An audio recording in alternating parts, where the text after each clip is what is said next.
زبور 8 کی تلاوت۔ خدا کی تمجید اور انسان کا وقار۔ اے خداوند ہمارے رب، تیرا نام تمام زمین پر کیسا بزرگ ہے۔ تو نے اپنا جلال آسمان پر قائم کیا ہے۔ تو نے اپنے مخالفوں کے سبب سے بچوں اور شیرخواروں کے منہ سے قدرت کو قائم کیا، تاکہ تو دشمن اور انتقام لینے والوں کو خاموش کر دے۔ جب میں تیرے آسمان پر یہ تیری دستکاری ہے اور چاند اور ستاروں پر جن کو تو نے مقرر کیا غور کرتا ہوں، تو پھر انسان کیا ہے کہ تو اسے یاد رکھے، اور آدم ذات کیا ہے کہ تو اس کی خبر لے، کیونکہ تو نے اسے خدا سے کچھ ہی کمتر بنایا ہے، اور جلال اور شوکت سے اسے تاجدار کرتا ہے۔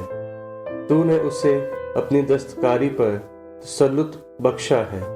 تو نے سب کچھ اس کے قدموں کے نیچے کر دیا ہے، سب بھیڑ بکریاں، گائے بیل، بلکہ سب جنگلی جانور، ہوا کے پرندے اور سمندر کی مچھلیاں، اور جو کچھ سمندر کے رستوں میں چلتا پھرتا ہے۔ اے خداوند ہمارے رب، تیرا نام تمام زمین پر کیسا بزرگ ہے۔ آمین۔